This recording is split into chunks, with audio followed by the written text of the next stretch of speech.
Murió Miguel Uribe Turbay, el precandidato a presidente de Colombia, que fue atacado a tiros en un acto político. Falleció tras permanecer más de 2 meses en estado crítico, luego de ser atacado a tiros durante un acto político justamente en junio, en Bogotá. El atentado le causó heridas graves, incluyendo 2 balazos en la cabeza y 1 en la pierna. A pesar de varias cirugías, la Fundación Santa Fe de Bogotá confirmó la muerte en la madrugada del 11 de agosto, o sea, de hoy. Para charlar un poquito sobre el tema, estamos en comunicación con Elmer Montaña, analista político colombiano. ¿Cómo te va, Elmer? Acá Damián y Darío te saludamos. Buenas tardes. Muy buenas tardes, Damiana, Darío. Un saludo muy especial a los oyentes de Buenas tardes, Buenos Aires.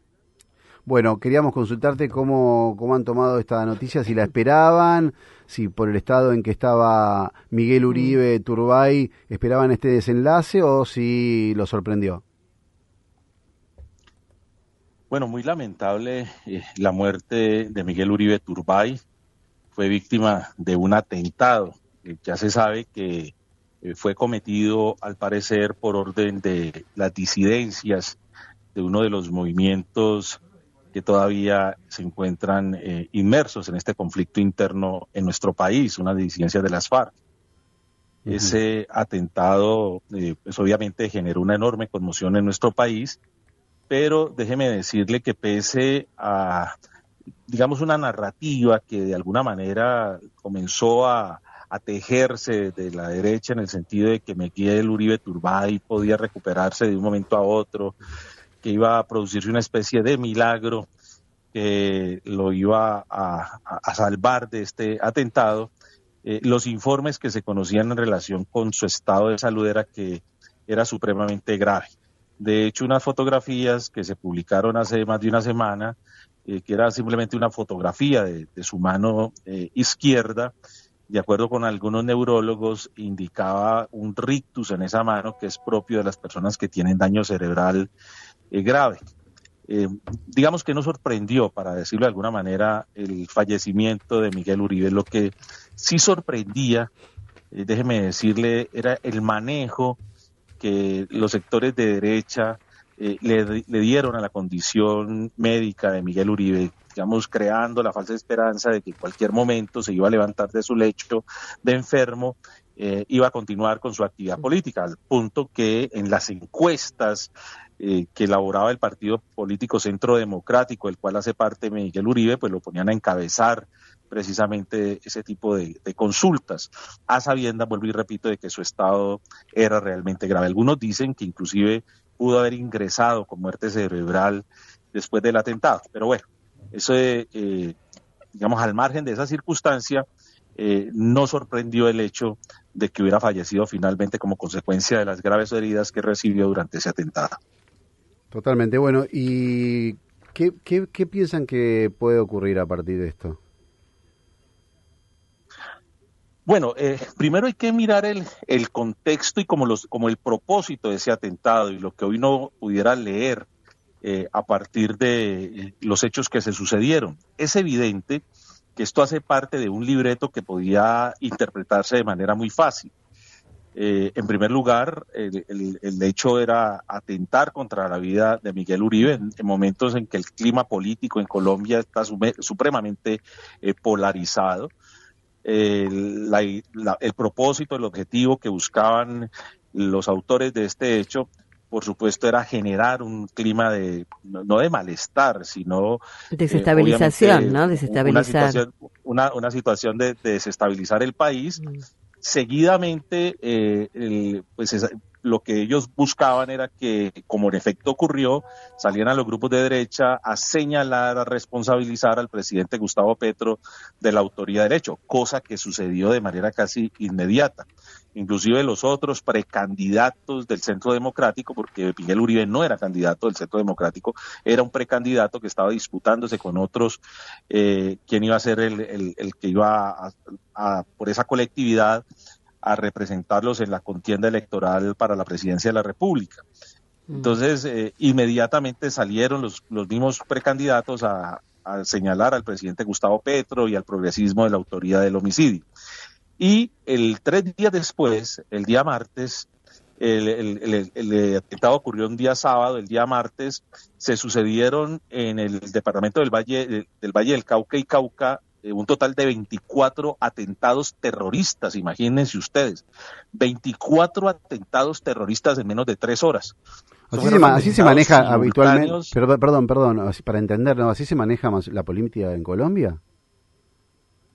No, digamos, ha sido lo que ha pasado en este país en el marco de este conflicto armado. Por eso te digo. En los últimos 3 años hemos tenido pues una tranquilidad en ese sentido.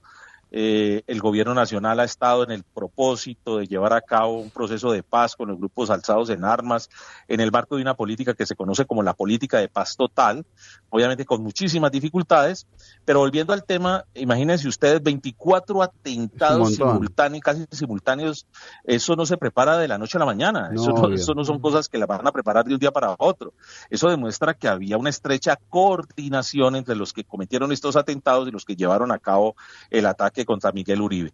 Y por supuesto, en esa semana se llevaron a cabo marchas del uribismo señalando al gobierno nacional y concretamente al presidente de la República de ser el responsable directo de este atentado.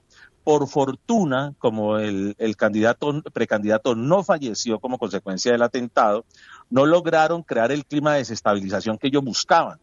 No se caldearon los ánimos como ellos esperaban. Seguramente el objetivo que buscaban era que en esa semana, en medio de la ira que generaría la muerte de Miguel Uribe Turbay, salían a los grupos de derecha y de extrema derecha a atacar y a tomar venganza contra los sectores progresistas, y en ese acto de defensa de los sectores progresistas pues tendríamos seguramente una guerra civil en el país, y intervendrían estas disidencias delirantes en su propósito de incendiar pues el país y creer que de esa manera podrían lograr sus fines. Entonces eso le salió mal, y le salió mal porque, repito, el candidato no falleció, no lograron esa efervescencia, esa rabia que buscaban con el asesinato del mismo, y con el paso de los días, afortunadamente, la Fiscalía General de la Nación comenzó a capturar a todas las personas que hicieron parte de este atentado. Al día de hoy ya van 6 personas capturadas por parte de la Fiscalía General de la Nación, con pruebas muy firmes. Varios de ellos ya aceptaron inclusive la responsabilidad y están en el proceso de colaboración con la Fiscalía. El sicario, un niño de 14 años, fue la primera persona que resultó capturada, y de ahí en adelante pues se han venido capturando a todos los que han hecho parte de este atentado, que entre otras cosas fue muy chapucero, claro. ¿No? Perdón, se ofrece una recompensa, ¿no? De una recompensa de 3.000 millones de pesos.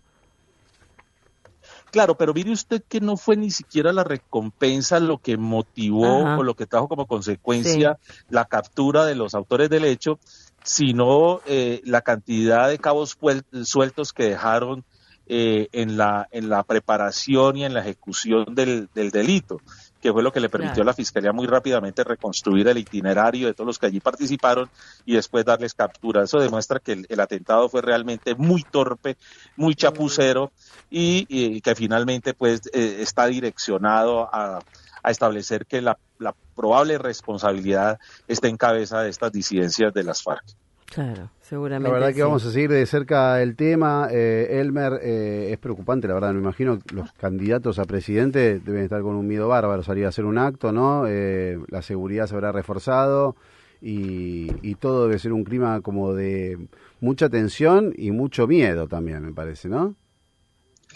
Sí, yo creo que de alguna manera pues han logrado cierta, digamos, parte de su propósito, que era volver a generar un clima de miedo y de pánico, de terror en el país. Por supuesto que esto lo provoca, pero más allá también está el miedo de lo que podrían ser las revanchas por parte de los sectores de extrema derecha, que es una preocupación que hoy tienen los sectores progresistas, que puedan ser objeto de algún tipo de retaliación, que vengan ahora a cobrar venganza por la muerte de Miguel Uribe, que es lo que probablemente pueda llegar a suceder.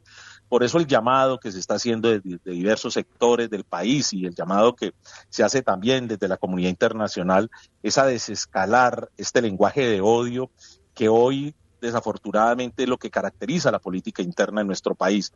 Un lenguaje de odio que, déjeme decirle, no solamente está difundido por algunos líderes de los sectores políticos que están hoy en disputas por el tema de la presidencia y el Congreso de la República, sino que también es ampliamente difundido por medios de comunicación. Tenemos muy lamentablemente que decir que aquí hay medios de comunicación que han exacerbado el odio entre los colombianos, con unos propósitos absolutamente deplorables. Es decir, no les gusta que haya un gobierno de izquierda progresista en el poder. Eso es perfectamente aceptable.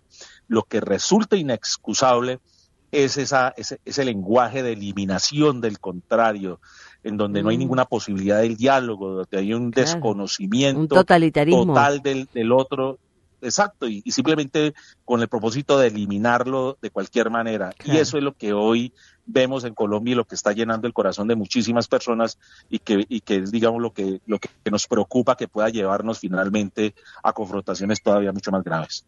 Bueno, Elmer, te agradecemos mucho la comunicación y vamos a seguir de cerca la situación en Colombia.